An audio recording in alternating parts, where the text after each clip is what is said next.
Peace. This is the Ash Your Old Head podcast with Justice Raji. This episode is what I like to call the pre-production tape episode of the show. When I was first crafting the idea of doing this and trying to figure out how I need to approach it, I did a few interviews with a couple brothers that are close to me from the community, and this is the second of those interviews. It's my man Sam Ashby. He's got a wealth of experience and knowledge on business, interaction, farmers' performance, staff, analyzing the way people organize. And this interview is a little old now. However, I think the points are still relevant. Thank you, Sam, for adding on with me, and please enjoy. Peace. Okay. All right, cool. All right, peace. This is the Ash Your Old Head podcast with Justice Raji, and I have with me Sam Ashby. How you doing, Sam? I'm good. How are you? I'm very good.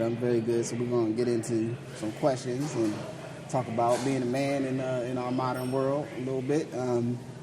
I like to always start off with, just giving you opportunity to give a shout out or just mention anybody for you that's been a mentor or elder or whatever.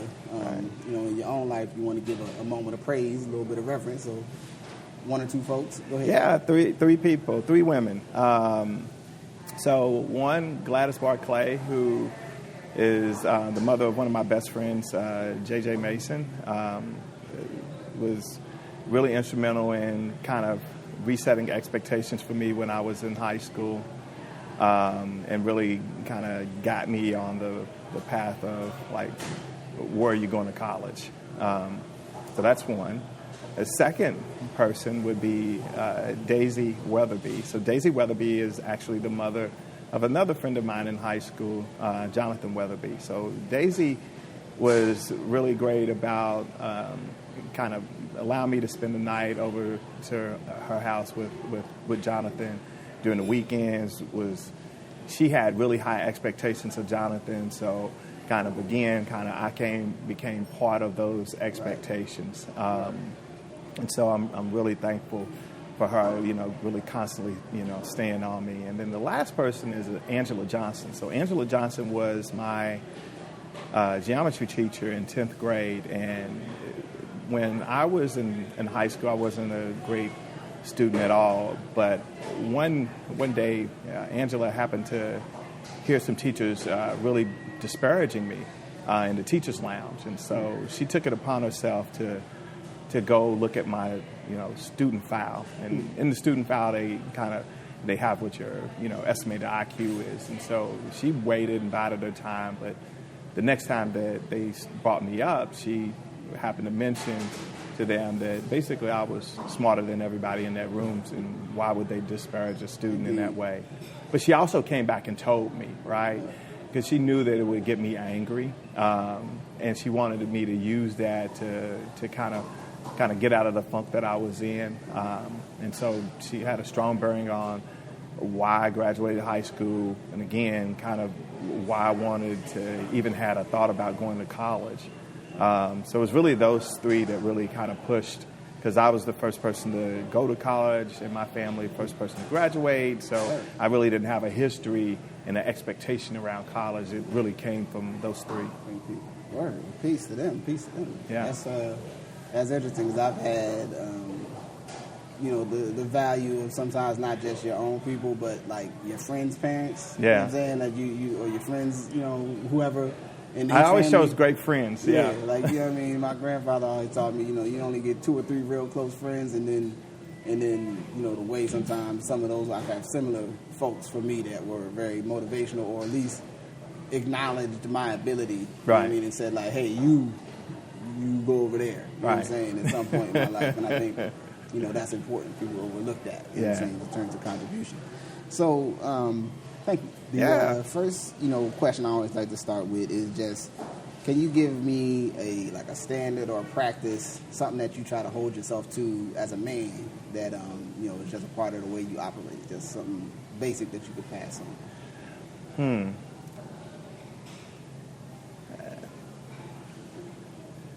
I think you one of the things that I'm really cognizant about is respect.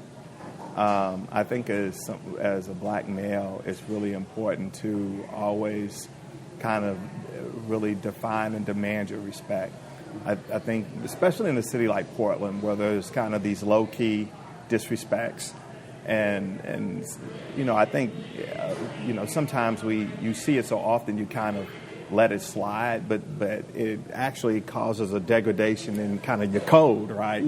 And so I'm a really big believer on standing for your respect. I've lost jobs over respect, and really standing up to people and entities that I feel like are trying to disrespect me.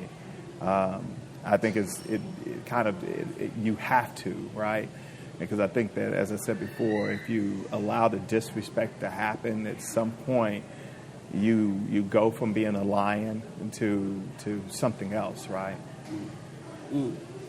So just to add on to the respect question, do you think respect is something that you like? Is it something that you earn? Is it something that you practice, or is it you know what I mean? Because sometimes people say like, yeah, you gotta what do you say? I've heard people say kind of like you got to demand respect, but is it just a demanding? Is it also something that you practice or do? Yeah, I think it's giving respect too, right? You hear the mantra, you got to give respect to earn respect, and I do believe that at some levels. But I also know that there's some entities in society that are never going to respect you, right? And so I'm really talking about kind of those monolithic entities and the people that operate and kind of play on your phone. Under the auspices of those entities, right? But I definitely believe in giving respect to people, and I think it's very, very important. But yeah, it's not kind of just an offensive where I'm like respect me. It's more subtle than that. I think I try to monitor and not just my behavior, but I also kind of look at other people's behavior, because again, I think if I lived maybe if I lived back home in Kentucky, I probably wouldn't be as on guard, because people tend to be a lot more blatant, and so if they're going to disrespect you, it's just going to be right out in front. And then also too, there's so many black people there, so that the kind of how people go about disrespecting, they know there's certain boundaries, right? You would never cross over those boundaries. Where here, I think anything goes, right? Because I think a lot of Portlanders that are really not about understanding the black experience, or even acknowledging that there is a black experience, tend to just do whatever. Yeah, I hear that. Thank you. I feel like what I hear in there too is just that that the respect is as much about practice, it's about expectations, but then it's also about and let me know if I'm on the right track. It's also a part of like people seeing your value and you acknowledging like I have a value, right? So let me roll a certain way, let me present myself, but then knowing like, yo, you're right now, you're not honoring my value. Let me let you know who you're dealing with. From yeah. It's kind of like I used to work for a Fortune 5 here in Portland, and every Wednesday I would wear a suit, and it's a super casual place, right? And so I'd wear a suit, and people would be like, why are you wearing a suit? And I would just say, really, I wear a suit every once in a while just to let people know I ain't to be fucked with. Just to put people back, I know you see the T-shirts and the jeans, and you kind of put that into a package as someone that's of color. Let me check you, and because people here, and white people in general, tend to believe in packages.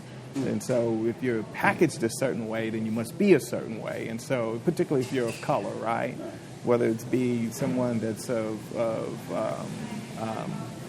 Arab descent that's wearing a beard, then you must be Muslim, or you must be, extremist, right? Because you fit the package, right? And so you got to sometimes disrupt that package. Indeed. You gotta Actually today, the shirt I got on, I sent a picture because every time I wear the shirt, and I'll tell you people that's listening at some point the shirt I'm wearing, people will ask me what the shirt's about because they don't really know the history. And I came up with the idea, attire to inspire. Like right. Sometimes you gotta, use the way you carry yourself as a vehicle to like send a little message. Right. That's peace. Yeah. So let me get to another point. From your own experience, can you share just a lesson you've learned, about relationships? What I'm saying, that you might have got wrong in the past. In relationships, you could take that from, love, emotional, couple relationships, business relationships, whatever, something that you've learned that you might have got wrong in the past. Yeah, I would say one, looking inward, I would say, it's sometimes it's, you got to say sorry and move on, right? Regardless of what the situation is, sometimes you can let the smallest things snowball to become something that ends up severing a fruitful relationship, whether it be romantic or platonic friends or whatever the case may be. And I think that's, for me, inward. I'd say externally, I would say really being mindful that people are going to make mistakes. I think this is something that, Serena talks to me about quite often. She says that I have really high expectations of people. And sometimes when they don't deliver on the expectations, I get frustrated with their behavior, and I think that it's probably a very salient point for me to kind of really check, like, hey, are my expectations kind of out of whack? And if so, even if they were or were not, understanding that, people make mistakes. And so, like, how do I kind of respond to that in a way that's more positive? So I think that they're probably, those two are probably apropos in any relationship, but it's definitely something that I try to be mindful of. Do you think most people are aware sometimes that they're more upset about what they expected to happen, or are they more upset about what actually happened? Yeah, I think I definitely believe that, and I think also people get caught up in delivery and not necessarily in content, right? And I think Stephen Covey has that famous story about him being on a subway train, and his father comes in and he's kind of out of it. The kids are just rambunctious, just all over the place, and kind of jumping on seats and jumping into people, and somebody kind of looks at him and says, like, why don't you, like, kind of like parent your kids? And he kind of says, oh, I'm sorry, their mother just passed away, and I'm trying to figure out how to tell them. We just left the hospital, right? And so people don't know the contextual component, right? And so, what I think it's really about trying to understand intent, right? Because people are going to say some things, they're going to do some things that may even on its surface, right, appear really out of pocket, but really kind of understanding, like, what were they intending to do, right? And if they weren't intending to do it, then kind of what's the appropriate response when it was unintentional? Indeed, I think that's a powerful situation, because I've found something that I operate off of personally is that behavior is willful, but also, whatever people are doing is more than likely an honest reflection of what they think they're supposed to be doing right now. Right. Right. So good or bad, it may not be coming from the most malicious space. It may be not considerate. It may be a lot of things. But if you want them to stop the behavior, you might not win by blaming or going, you are a terrible person, or whatever. Right. You know what I mean? Whatever that feeling is, and then the whole idea of trying to get into the other person's head around what's happening in the situation. Right. I think that's powerful. I do think that this is something I always talk to my nephews about is really trying to not reacting to statements, because statements to your point, right, you kind of expect something to happen. The statement occurs, right, and then you really kind of are instinctually reacting to the statement. And what you really have to do is kind of question. So when I say the piece around questioning intent, it's really about that question. Everybody, when they get asked a question, they have to pause, right? There's no way that you can immediately respond to a question. Like you get the question, and the first thing you have to do is reflect. And so reason why I bring that up is because that reflection piece is really important. If people operate and kind of react to statements, they're going to always be into something, right? And they have to kind of even if they don't receive a question, they have to be the question asker in their own head to kind of help them to pause and really reflect and rationalize on what's the thing that I'm into. Whether it be young people's, kind of saying, hey, my friends are going to go do X, right? And then maybe the question is like, hey, maybe the statement is come on, man, let's go with us, right? But then the question for you should be like, oh, what are we going to go do, right? Because if you ask that, then you got to reflect and pause and search and discover for something, an answer.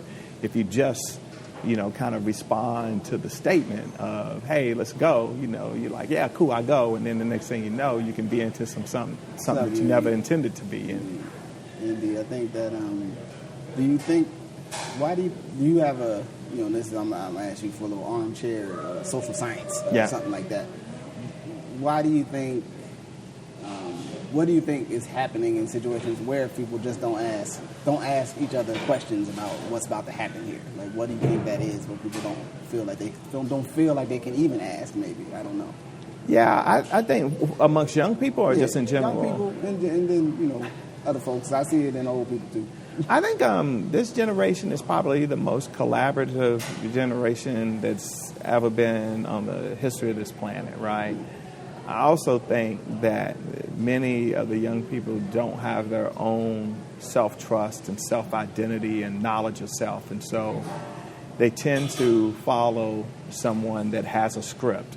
And that person that has the script becomes the director of the group, and each one plays a role in the play, right? And so you don't question the director, right? And so you just kind of go about whatever the script is, right? You don't go to Martin Scorsese and say, hey, what's my motivation? Right. Right?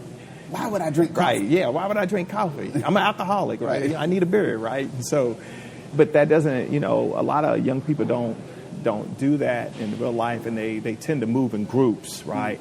And I think they get a lot of their identity, even though they say they're individualistic, I do think that they get a lot of their identity in the pack. And there tends to be one or two people in that group that are really the directors and the orchestrators. And then they kind of help define everybody's roles, and people are just kind of responding to whatever their role is. So I'm going to make a little bit of, I'm going to do one more, question in this vein, and we're going to make a shift. But, for the people, what's something what's really important for you right now in your life? Like, what's just like, man, daughter is going to be born on Sunday, second daughter, so it's scheduled C-section. So Emerson, Haviland, Ashby will be here, so we're really excited. We have a 2.5, almost 3-year-old, and so it's, another addition to the family. I think, that's kind of the blessing side. I think, what's really been on my mind a lot is just the lack of equity, right, amongst people of color. And, obviously you've seen a lot of the police interactions with the community and how those have resulted in deaths or, serious injuries. And but then also kind of what's happening within the educational system. So, ProPublica has been doing a number of stories on kind of like, how the money flows to schools. And I think it's been really, really fascinating for me, for somebody that, I was part of that golden age of integration from 1970 to 88. Even though I graduated high school in 86, I was one of the few people that spent almost my entire educational career in integrated schools, right? And when you look at the results of kids of color, even regardless of gender, right, they tend to perform pretty close to their white counterparts. And I don't think that's by accident. I think, kind of the exposure to how people are, putting education into a prism, how people are preparing, you get a lot of visibility into that when you have integration. I think, money obviously comes to the schools in a different way, and you don't see what you see now, right? And so I think what's really happening amongst our young people is really sad. I mean, a lot of these young people, depending on where they are, they don't have a shot. I mean, they're literally, unless somebody takes a really defined, specific interest in them as an individual, it's going to be very difficult for them to get what they need out of their public elementary, middle school, and high school educational curriculum. Indeed, I think I echo those, I guess I echo those, that sentiment, and just as a father myself, and my kids are a little older, and you try to do the most that you can to get your kids in like educational settings where they're going to get the most out of it, and then you got to do this risk reward of like, well, especially living here in Portland. I grew up in New Jersey, which you talked about in the past, and how different this is than where I came from. And so I had to have a sit-down conversation with my son and say, like, I didn't go to schools where I was the only black kid. Right. And so I don't totally know what that's like. Yeah. So, however, these are the reasons, why we're in this school, and this is the circumstance under which we try to find that balance so you can, keep a level head, but also know, like, there's certain settings where, he's been in some classes, and he's like, man, these kids are way behind where I'm at. You know what I'm saying? And, so then how do you help those other kids, though? Yeah. And what can we do, outside of, getting the schools better? Yeah. That's powerful. We get to another. So, as a pivot, I know, I'm familiar with your work, but do you want to take a moment just to big up kind of what you do? Yeah. So, most of my career has been in corporate America with some major companies, Toyota, General Electric, Medtronic, which is a Fortune 5 medical device company, Nike, Converse. And the work that I do is really around process, right? And so I'm what's referred to as a lean manufacturing. I don't like to use the word expert, but I'll say that I'm a lean manufacturing coach.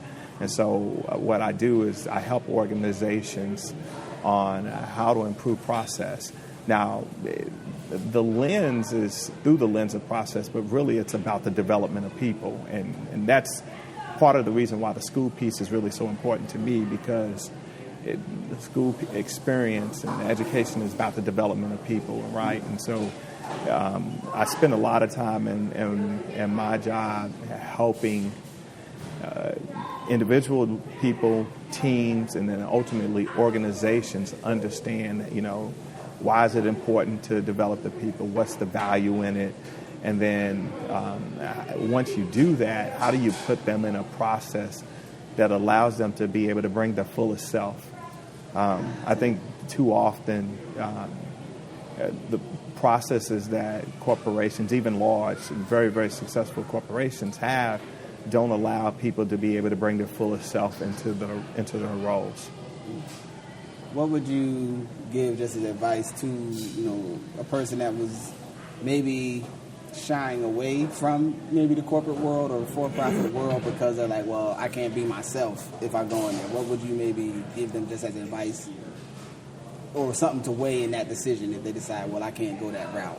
Well, I think, there's always the route of being an entrepreneur, right? And I own my own consulting company after exiting out of the corporate space. I think which ultimately, you're trying to get paid for your hobby, right? The thing that you love and you want to get paid for it. And not saying that you're going to be rich, but I think if you have the hobby and you can get paid for it, you tend to be passionate about your hobbies, right? And you tend to work harder at them. You tend to get better as you do those things. And because you get better, you tend to receive some level of recognition, whether it be in the form of monetary recognition, in the terms of more clients, in terms of being able to dig deeper into your professional relationships, whatever the case may be. But I think everybody tries to do that. But I think, I would say today, if I were a young person starting out, I think, there's probably no better time to be an entrepreneur than it is today.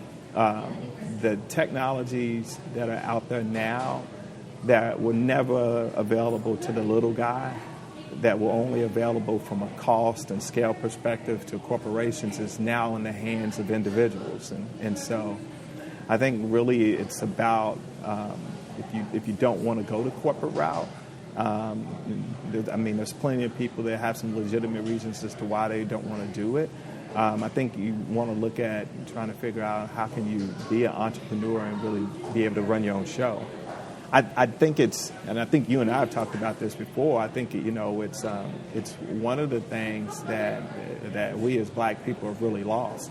When towns were segregated and you had your black neighborhoods, you had your black barber, your black grocery stores, your black beauty salons, your black tailors, everybody was an entrepreneur. Everybody owned something, right? And then when affirmative action came about, everybody left and went to the corporate jobs. And the corporate jobs maybe paid more money and had some security up until a point, right? But what it really did was the beginning to deconstruct the black community. Because what happened is that people had to move where the work was. And so instead of kind of being an entrepreneur and being in their community and being kind of a pillar and a service to the community, they now became a cog in the wheel. And I say that as a person that, spent 20 years in corporations. So I understand it. But I think that when affirmative action came about, I think we looked at it as this kind of, we're finally able to do the jobs that everybody else did. But I think what we lost out of that was probably more than we bargained for.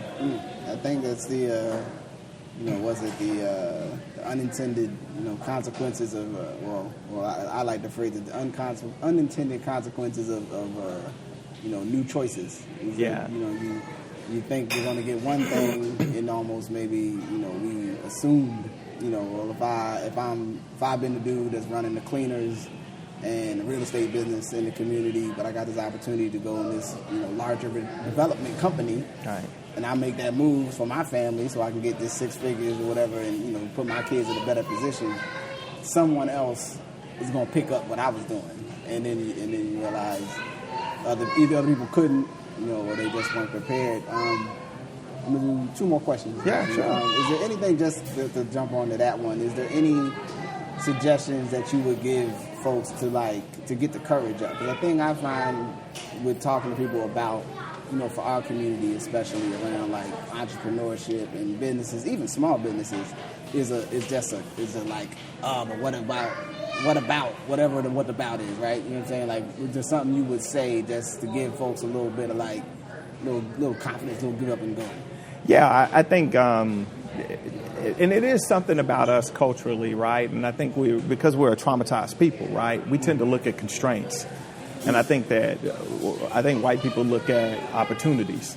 And I think, if you're going to be an entrepreneur, you have to look at opportunities. You have to see opportunities instead of constraints, right? And I think that if people saw the opportunity, they would be less inclined to kind of stand pat on their ideal. They'd go forward. But I think what happens is that we kind of rationalize all the constraints that can happen. And there's risks, right? Without question. I think that, that's kind of the philosophical component of it. if I were talking about it from a technical aspect, I think, one of the biggest things that you can do as an entrepreneur is really to understand what is your business model. How do you intend to, who are your early consumers, and how do you intend to service them, and are you really solving a problem? And I know, right, people go out and they go out and get a business. Like, for example, you can think about all the beauty salons that are in the hood. Everybody ain't making money off of that venture, right? Somebody's losing, because in terms of the problem that's solved, unless it was a capacity problem, then all of those beauty salons and all those barbershops may not necessarily be solving the problem. Right. And so whatever it is that your ideal is, I think, talk to people about it. Because I think we think that we've got the $1 million ideal, and so we don't say anything to anybody about it, and we kind of run our own tape recorder and kind of play back our own tape and never get the chance to really kind of put the ideal out into the world and get people's perspective on it. Peace. I think that's profound. So I'm gonna make a little more whimsical, a little loose question here for you. So far, the stream has been in my other interviews, other shows. So I'm gonna give you the option. You want to talk about music, or you want to talk about movies? You know what? Either or. We can talk about both. It don't matter. All right. So let's go movies first. So tell us about a movie that that you enjoy, that you would watch kind of under any circumstances. Like if it comes on, you like, I was about to go do this, but I'm about to watch this now. Like, is there a movie or two that fits in that lane for you? Malcolm X is definitely one. My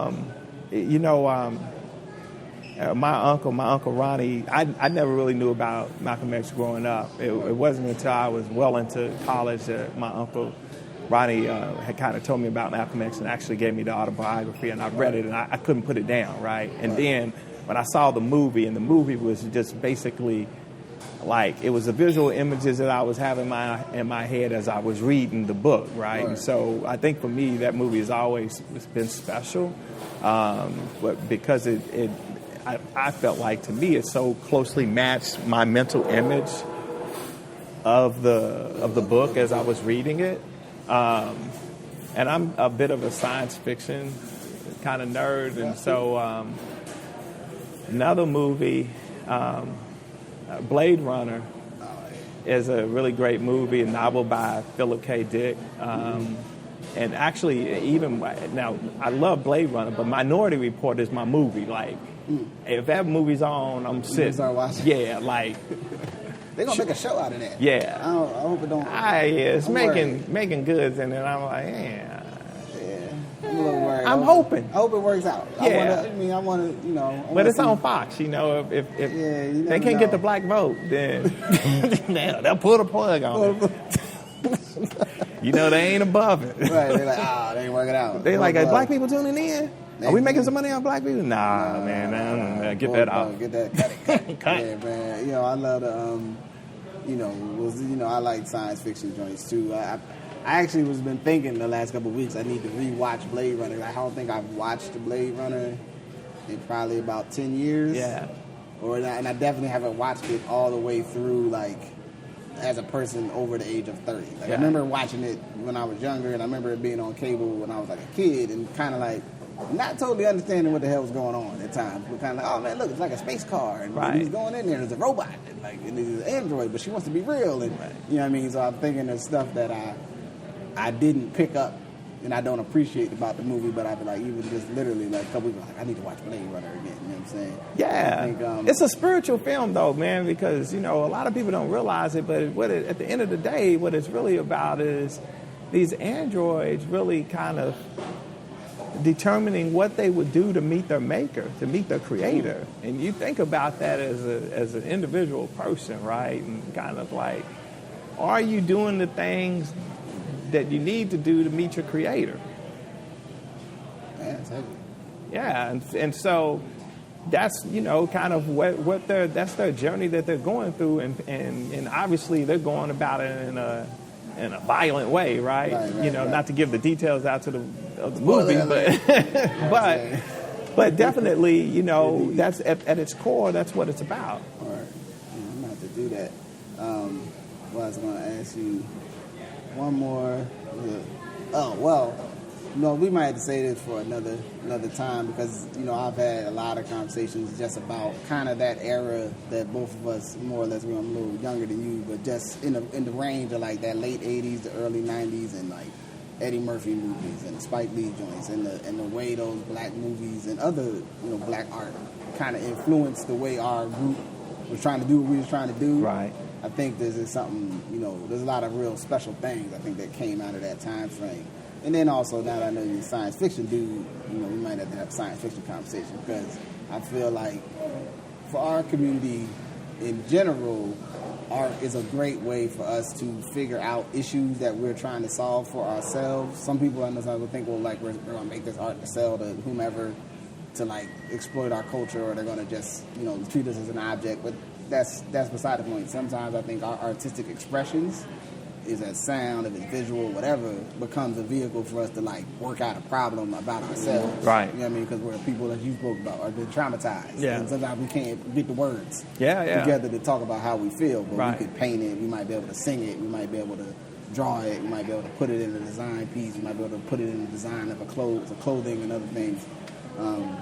And I find a lot of folks like science fiction, but be scared to talk about it. They be like, they be like, oh, I don't want to look uncool at the barbecue or whatever. Well, it goes back to that script, right? So you're not supposed to be, if you black and you like science fiction, then you was raised as a white dude, right? And so there's those social connotations that kind of come with it, right? And I don't subscribe to it. I've always loved science fiction, so for me, it was, I never really thought twice about whether or not, it painted me in a certain light or not. It's just something I always liked from day one. I think comic books are kind of the same thing for black people, even though, I think there's a lot of things that get talked about in comic books that could be talked about from a social structure amongst people of color that we don't explore because we've kind of almost predetermined that there ain't a lane that we're supposed to be in. And I think and the reason I just to give a little peek behind the curtain for the listeners, the reason I want to talk about that and close out with talking about artists or movie or music is because I think, I want to encourage, our listeners, especially if people are sharing this with younger folks, there's some confidence, a little bit of like, look, if y'all walk by that comic book store every day, every day y'all going from school and nobody else want to go in the store, but you kind of want to go in the store. Yeah, go in that store. Go in the store, man. Go read you a story. Go read you some, some X-Men, some Spider-Man, whatever.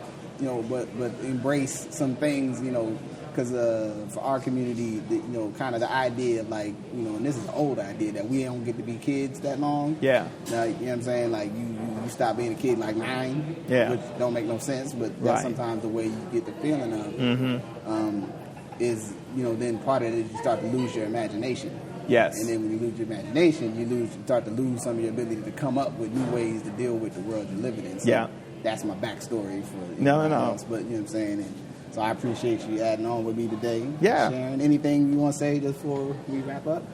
I think for, if young black men or young people, right, in general are listening to this, I think, the thing that I would say is know yourself, man. If you're going to be true to anybody, man, be true to yourself. Nobody should be defining kind of your script for you and kind of telling you what role that you should or should not play in society. I mean, hopefully you want to play a positive role in society. And I think I operate with the expectation that young people do. But I think kind of how you do that should really be defined on your ability to know and understand who you are and really leveraging your gifts, man. I think we as people suppress our gifts because we don't think there's a clear opportunity to display the gift, or somebody's told us that gift ain't for us, whether it be somebody doing ballet or gymnastics or you know what I'm saying? I think we've started to see that the black experience, particularly in terms of our gifts, shouldn't be defined, you know, shouldn't be predetermined. I think the black experience is multi-hued and multi-experiential and multi-talented, and young people should go out here and really define the best of themselves. Thank you. Yeah. I appreciate you, Sam. Well, that has been, was the Old Head Podcast with Justice Raji. Thank you for listening, and travel safe. Thank you. Peace. Peace. Thank you for listening to the Ask Your Old Head Podcast with Justice Raji. See you next time. Peace.